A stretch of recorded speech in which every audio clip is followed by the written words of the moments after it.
Hi, welcome back. On this episode, we're going to change our front wheel bearing hub assembly on a 2003 GMC Sierra four-wheel drive. Don't forget to subscribe and click the notification button, and check me out on Instagram at Cloud Garage. I'm hoping by January 2025 to be at 1,000 subscribers or more, so let's try to make that happen. Alright, let's get started. Alright, so before we start doing any work, I'm going to talk about why I'm changing this wheel bearing hub assembly. So it failed on the passenger side, which is normal for them to fail, for the bearings to fail first on the passenger side because you hit more potholes and they have a harder life than the driver's side typically. But the way it failed was catastrophic. So this is the one from the other side. I've already replaced it. I recorded it, but I didn't feel like I did a good enough job. I thought it was a little bit jumpy. So I'm going to insert a couple of things from that video that I recorded into this one, just to let you kind of see how the wheel is flopping and everything. But I'm going to post the video of doing the driver's side because it's going to be a lot better, I think, than what I recorded for the other side. Alright, might be hard to tell from that camera angle, but this wheel is leaned way in. So it's kind of hard to tell on camera. It looks a lot better in real life there. But you can see that this wheel has a big lean on it. And it's kind of pointing out towards the bumper. And then when we go and look at this one, it's, well, look at this one here. It's straight up and down. It's not in or out. It's just straight. And then that one again there. Alright, so we're up in the air. So there is a ton of movement on here.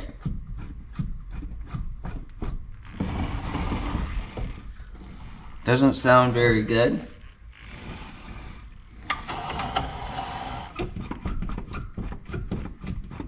It's not very good.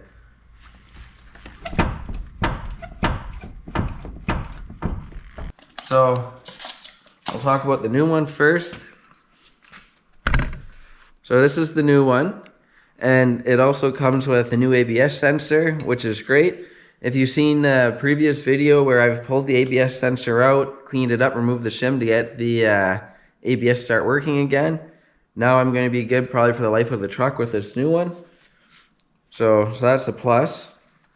So the things you want to look for, you want to make sure that if it's a half ton, the bolting flange is only a 3-bolt, and on the heavier duty 3/4 tons and 1 tons and that, there'll be a 4-bolt. And we also have a 6 lug on the front, so you got 1, 2, 3, 4, 5, 6. When I originally picked this up from the suppliers, I didn't look at inside the box very well, and they actually gave me a 8 lug, which doesn't work with my half-ton truck. And the mounting flange is also different. It was a 4-bolt, so that's why I know that. And then you also have your splines in here for your front drive axle. These are for four-wheel drive only. And as you can see, it's all one assembly. Bearings built in. So if you have to change your bearing, you change the whole assembly at the same time. And then this is the part number on the part that I'm using. So it's a 106036HD, and then there's a BCA number, which is 515036, and then there's a SKF number, which would be BR930304, and then a Temixins number, which is SP5 00300, and it's four-wheel drive only. Alright, and now this is the wheel bearing hub assembly from the other side, and that's how it failed. So from what I can tell, the keeper on the back to keep everything retained, I think that's what broke. I'm not 100% sure, but that's kind of what I think happened. I think it rusted out and broke, and then that was the end of it. I had no howling, no funny noises or anything leading up to it breaking. I dropped the kid off at daycare, backed out of the driveway, went to go drive ahead, and there was an awful noise. And then my ABS light came on immediately, so I figured it was wheel bearing. I pulled over, checked, and everything looked okay. And I started driving a little further, and then this finally started separating, and it was kind of leaned and towed out. So I was close enough to home that I limped it home. Probably shouldn't have. I would recommend calling a tow truck if it happens to you. So I'm preemptively replacing the one on the driver's side so that doesn't happen again. I do take this back in the bush when I go fishing and hunting and everything, and sledding and that. So I want to make sure that I don't have that breakdown when I'm in the middle of nowhere, because it's kind of catastrophic.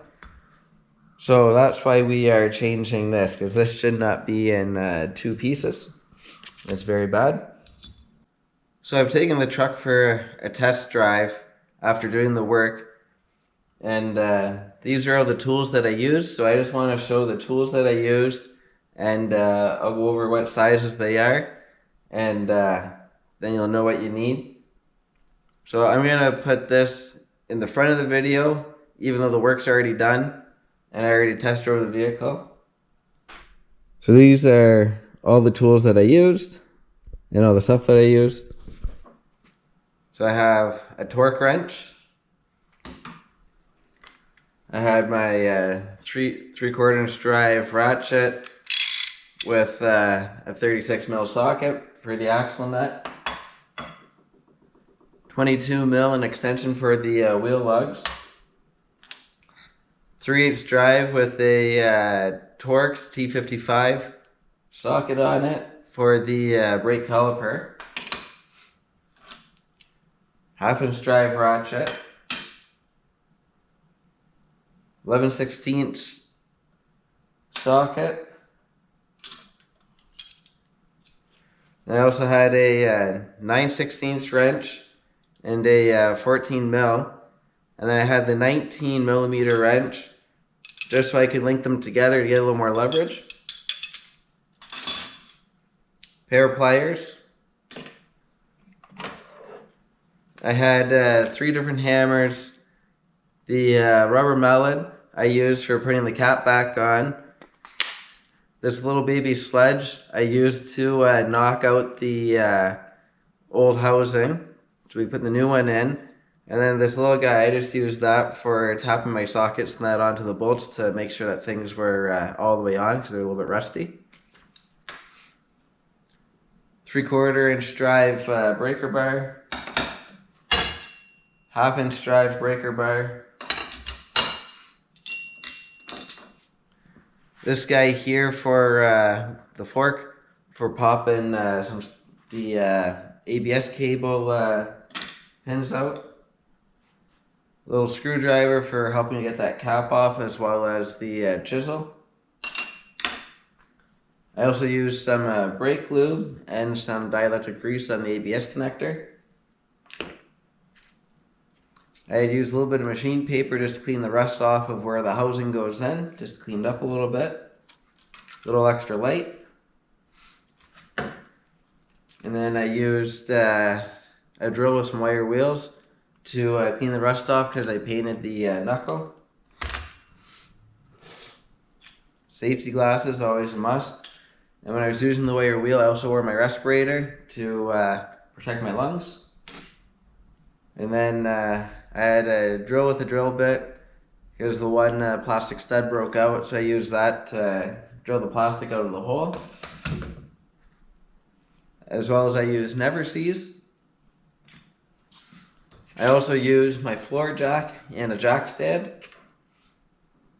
And I had one stubborn bolt, so I ended up using my oxyacetylene torches to help get that out. So now we're going to turn over to the truck, and we're going to start working on this. So first thing I'm going to do is jack up the truck before I take the wheel off. And this is a good time to just check your front end out while you're into it. Make sure there's no funny play in any of your ball joints or your tie rod ends or anything like that. So we're going to jack it up. Alright, so as we can see, the wheel is free. It's not not on the ground. So now we're able to grab on the top and bottom, and we're going to shake it back and forth like this to check our ball joints. And that's nice and tight, so we're happy with that. And now the next thing we're going to do, we're going to grab the wheel and we're going to shake it like this, and that should be tight as well. There's actually a little bit of play there.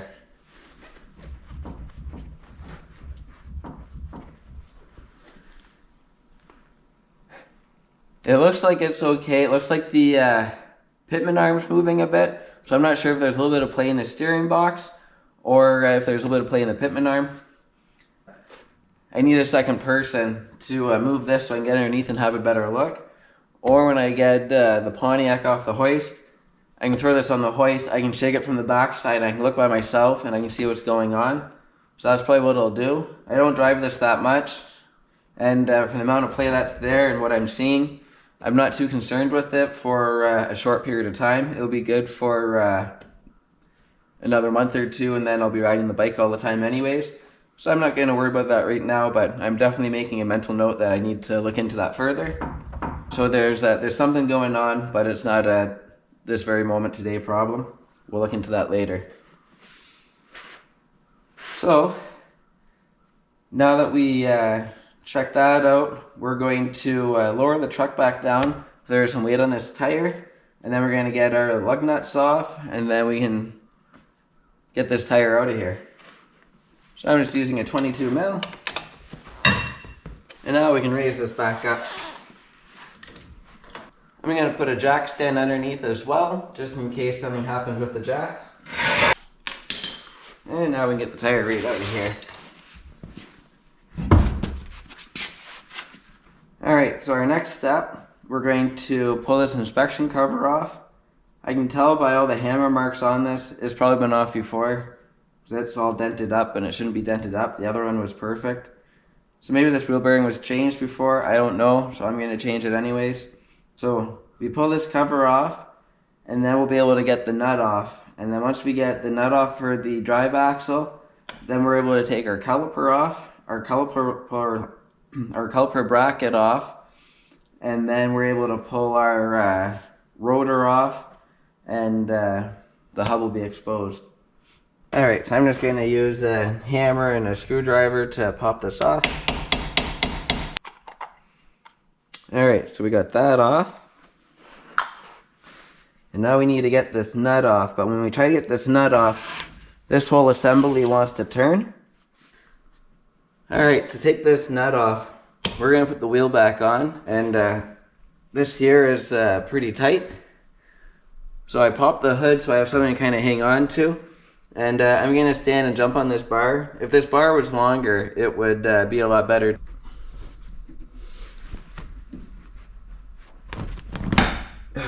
There we go.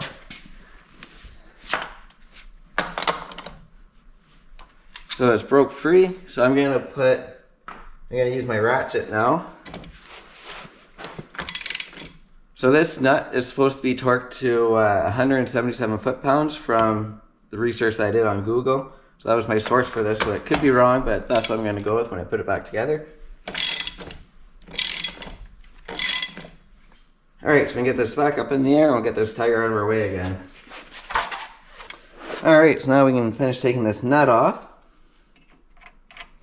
So we got the nut, and then in behind the nut, there's a washer. So it's washer, nut, like that. And now we're going to take our caliper bolts off, and then the bracket as well. You could, in theory, take just the two bolts out for the bracket and get that out of your way, and the caliper will come with it. But there's kind of two reasons I wouldn't do that. Reason number one, if you do it that way, you're probably not going to take the bolts out holding the caliper on, and you're this far into it. It's a good idea to take that apart. You can have a good look at your brake pads and clean them, but you can also, when you have those bolts out, you can re-lubricate them, because your caliper kind of floats as the pads wear, so you want to make sure that that's nice and lubed up and moving free. So it's a good time to do that. So just for that reason alone, to me is worth separating the caliper from the caliper bracket. And the other reason, for this far into, we're putting new parts and everything in. Now is a good time to clean them up. They're pretty rusty, and just put some cheap spray paint on, so maybe they're protected for another year or so before they start rusting again. But it'll look good temporarily. So there's 2 of them on the back side. So we got one right here, and then down on the bottom we got another one here. And that'll take the caliper off. And then up in here, it's hard to see, I need a little better lighting in here, but we got 1 bolt there, and then down on the bottom right here we have another bolt to get this bracket off. So the bolts for the caliper are a Torx. They're a T55. So I changed the battery and I broke these free, so they should come out pretty easy for us.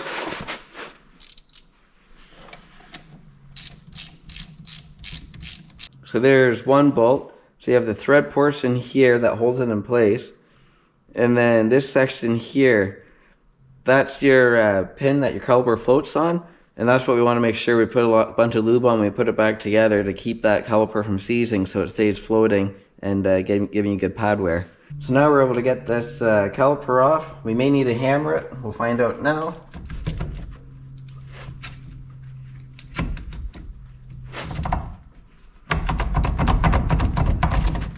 There we go. That's all free. You want to do your best not to stress that cable out or that hose out more than you have to. You don't want to accidentally crack it. I'm pretty sure when I got this truck and put it on the road, I think I changed these then. So these hoses are about 6 years old. So they're not new, but they're not old and super brittle. They're just a little bit brittle. And now we're able to get our pads off.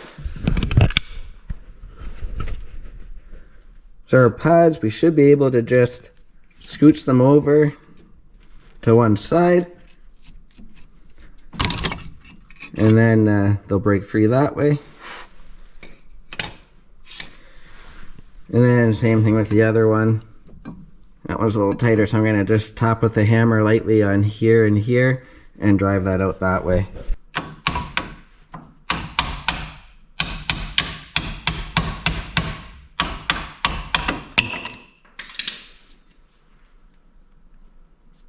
Yeah, that's the other pad off.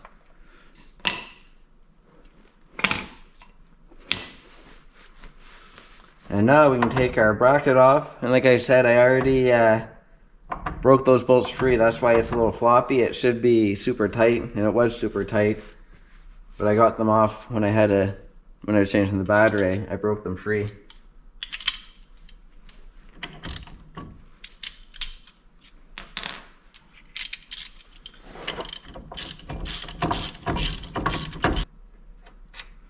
And that's the second bolt off, and now this piece is free. And I was using a 11/16 socket. They should be metric, but they're probably a little bit rusty. Like on the other side, on one of them I had to use a 17 mil.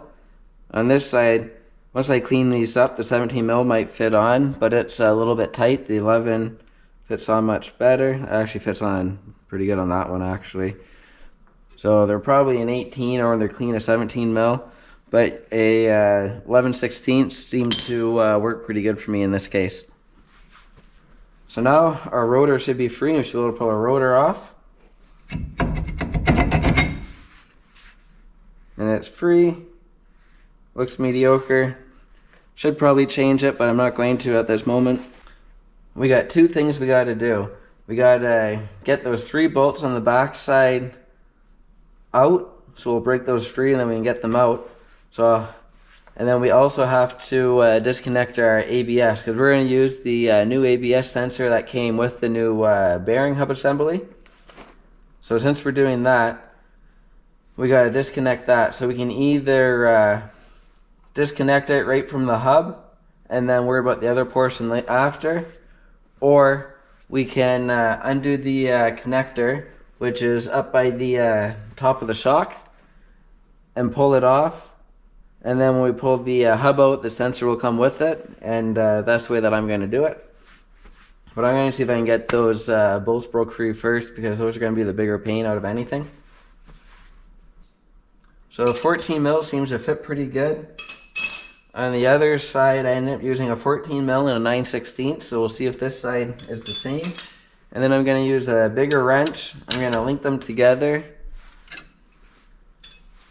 So I have the wrench on there, and you take a second wrench and you link it like that, and now it extends your handle by that length and gives you a lot more leverage.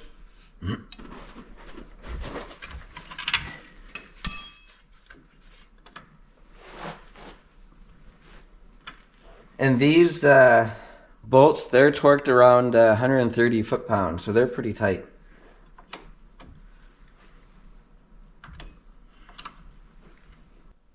Alright, I got the 3 bolts holding the hub assembly on out.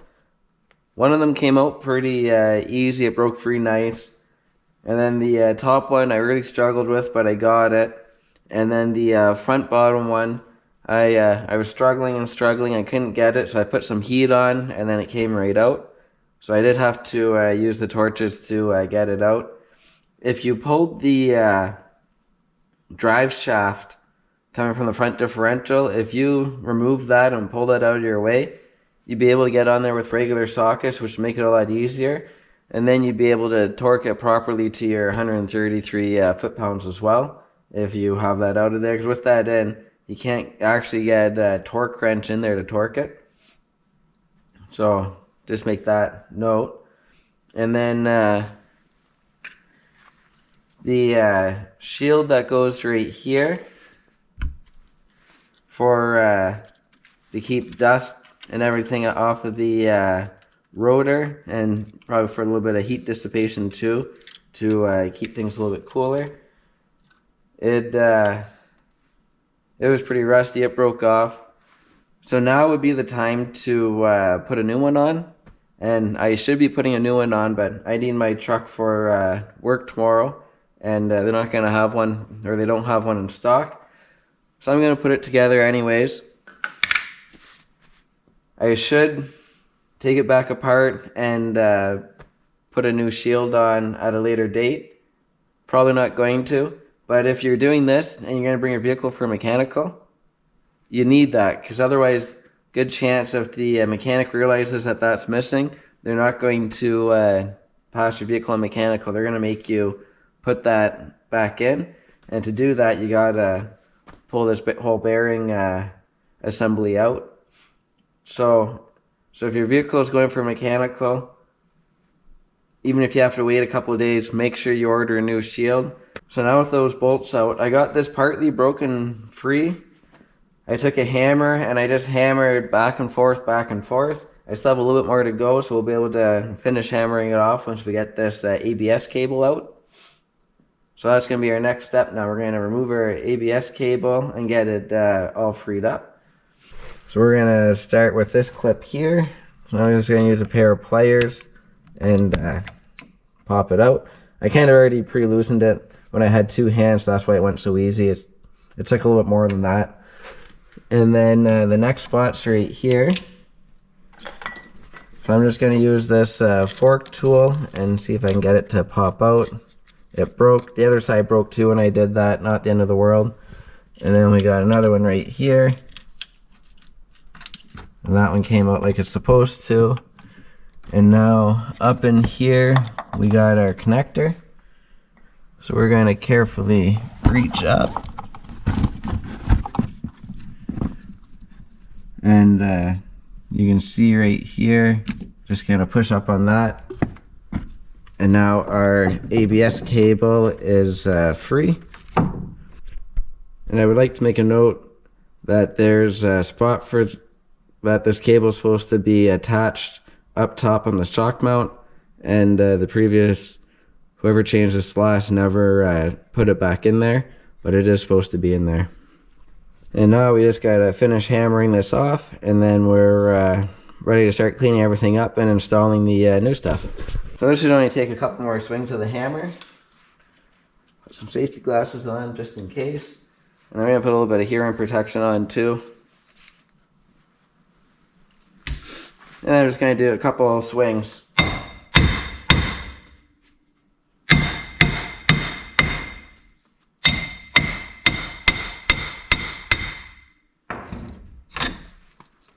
And there we go. It's free. It's looking pretty rusty. So I think this part here on the other one, I think just rusted out. I think that's why it failed. But it's off. So this is what you're left with. So where that piece of plastic broke here, I'm just going to use a drill bit. I'm just going to drill that out so the new one will go in. So you're just drilling plastic. If you're drilling anything more than plastic, stop drilling. And then I'm going to go with a wire wheel, and I'm going to clean this all up, and then I'm going to paint it. So I'm not going to worry too much about the back side or anything. I'm just going to get just the front side for now, and sometime when I have it up on the hoist, I can do the rest of it. So, and then inside of here, I'm going to wire wheel this as well.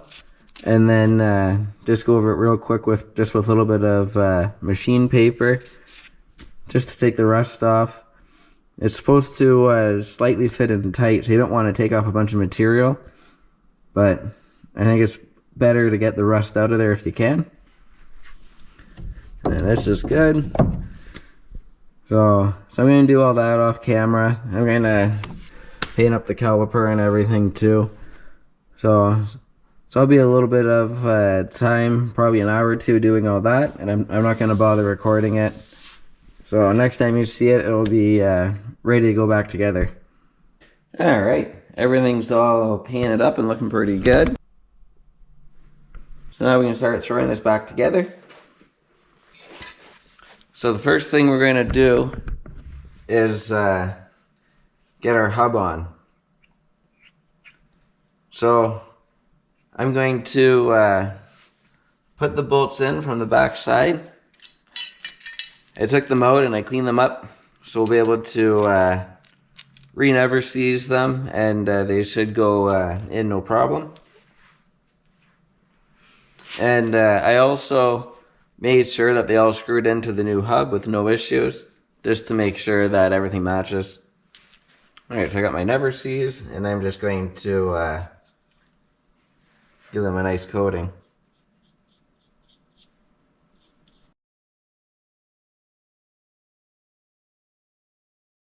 And now the next step we're going to do, we're going to put some never seize on the mating edge, and I'm also going to put some never seize on this axle shaft, as well as on the housing itself. So when we put it in, it's no problem.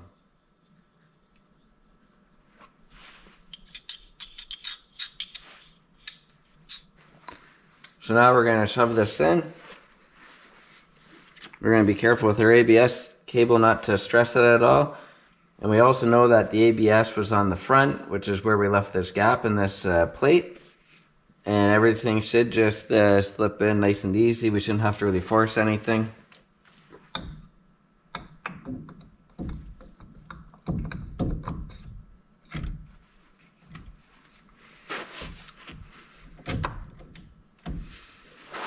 Alright, and now we're going to try to start all our bolts, and that'll make sure that everything lines up. And you want to start all of them. You don't want to tighten one up all the way and then try to start the rest. You want to start them all, and then you want to get them all to just before snug. Make sure everything feels good, and then you can go ahead and snug them all up. Alright, they're all loosely started. Now I'm going to go around and just get them close to snug, but they're all started, so pull in nice. The axle shaft drives with it. That's another thing. There's splines inside of here that need to match the axle shaft. So if you have the wrong one, I'm not sure if different years have different splines or not, but if they do, that could be an issue. Alright, now we're going to torque these to 133 foot-pounds.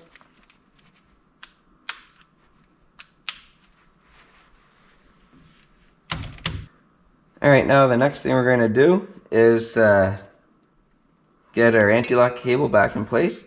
So this first one, it just slips in where the old one came out. You just push it in, just like so, then that's done. And then the same thing with the next three. You just locate the holes and you just push it in.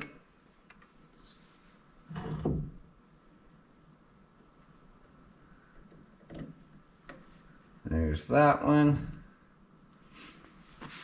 And then before we do the last two, we're going to put some dielectric grease on here and then plug it in. And then we'll put the last two in because it'll be easier that way. So I just take my tube of dielectric grease and I just put some in the connector.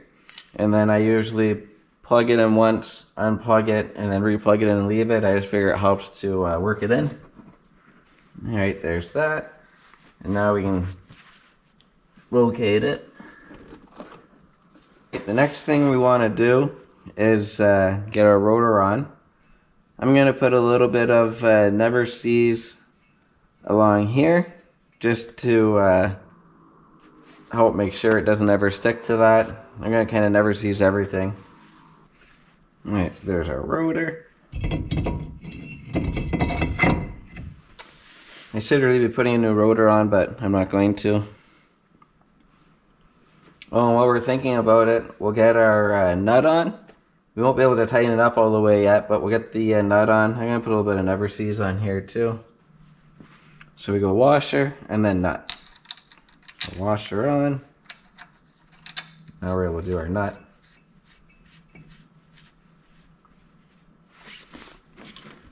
And we're not going to be able to get it on very far until we have the wheel on. But that'll be good enough for now.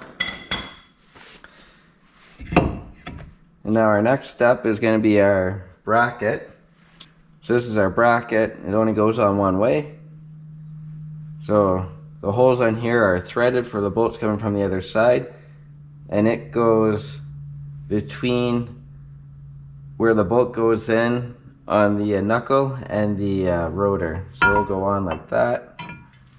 The little rubbers will be on top. I'm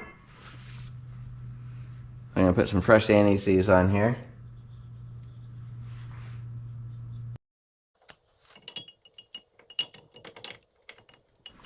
Once you get one started, it will hold itself. Now we can do the bottom one. I find it easier to do the top one first and then the bottom to get them started. And now that's started as well. So we can grab our ratchet and we're going to get them both kind of almost snug and then we'll tighten them up. So now we'll tighten these up.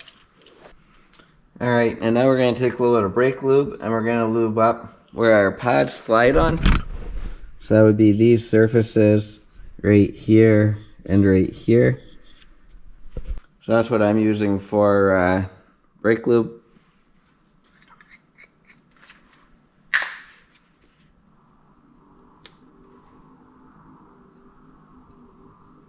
So when we put our brake pads on, we want to make sure that we put them on the side that they came from, because that's how the rotors wore, that's how the pads are wore, and they'll last longer that way, and they'll have their same bite. So this one was on the back side, so that's where we're going to put it.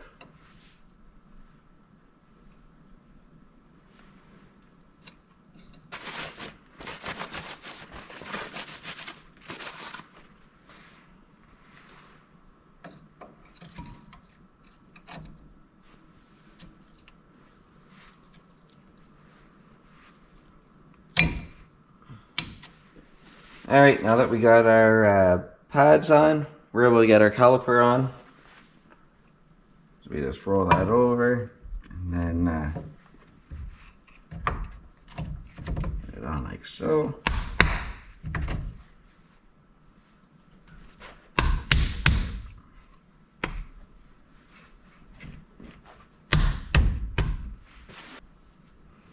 Alright, so now we're going to put these back in. We're going to put a bunch of brake lube on here, and we're going to put Never Sees on the threads.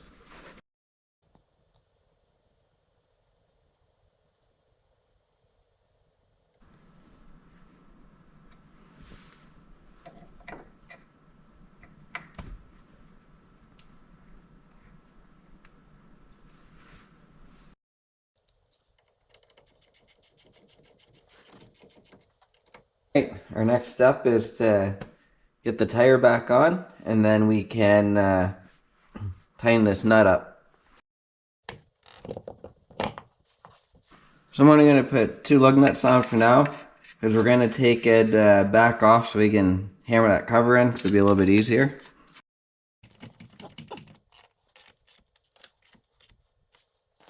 Alright, now we can lower it down a bit.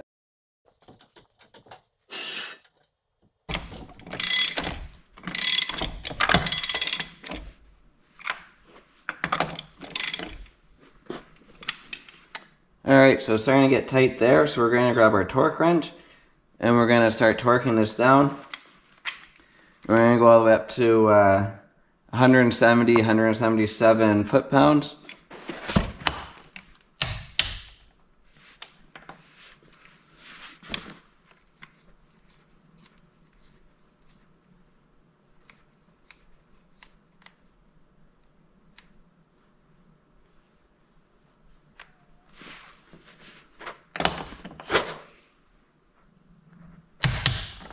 Alright, we're going to raise it back up, take the wheel off, we'll get our little cap on, and then put the wheel on and we're done. Alright, so here's our cover. It's a little bit distorted. Oh, somebody was into this before and they kind of made a mess of it. I hammered it out. It's not terrible, but it's still not 100%.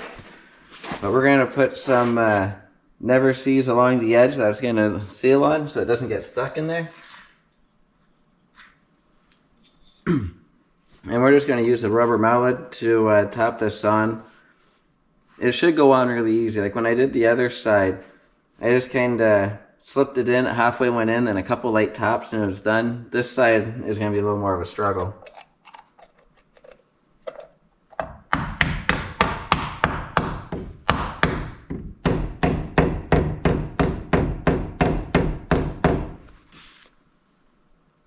Alright, that's on. It actually went a little bit better than I thought it was going to.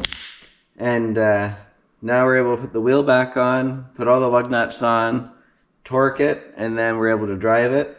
And remember, anytime you ever have your brake calipers off or anything with your brakes, before you put your vehicle in gear, pump the brakes a few times to make sure that they're biting, because if this piston got expanded, when you put your foot on the brake for the first time, there's going to be probably no brakes there because it's going to take a few pumps for that piston to expand.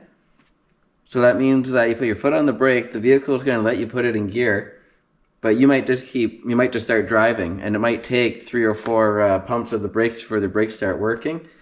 So if you're right by your garage door or something and the door is closed, you might drive right through it or drive into a vehicle or somebody else. So always keep that in mind. Whenever you touch brakes, always pump your brakes when you fire it up a few times, and use caution when you put it in gear for the first time to make sure that they bite. And then it's not a bad idea when you start moving to just move a bit and do a few sharp pumps on the brakes, and you should really feel it bite, just like normal.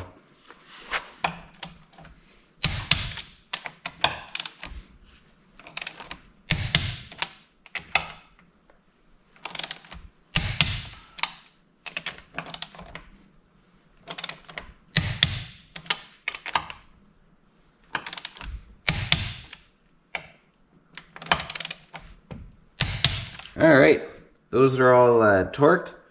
We're ready to take it for a test drive and make sure everything feels okay. But there should be no issues.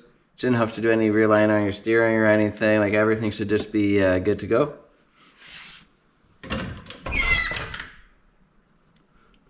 Thanks for watching. I hope you found this video helpful. Don't forget to subscribe and click the notification button, and check me out on Instagram at Clara Garage. Have a great night.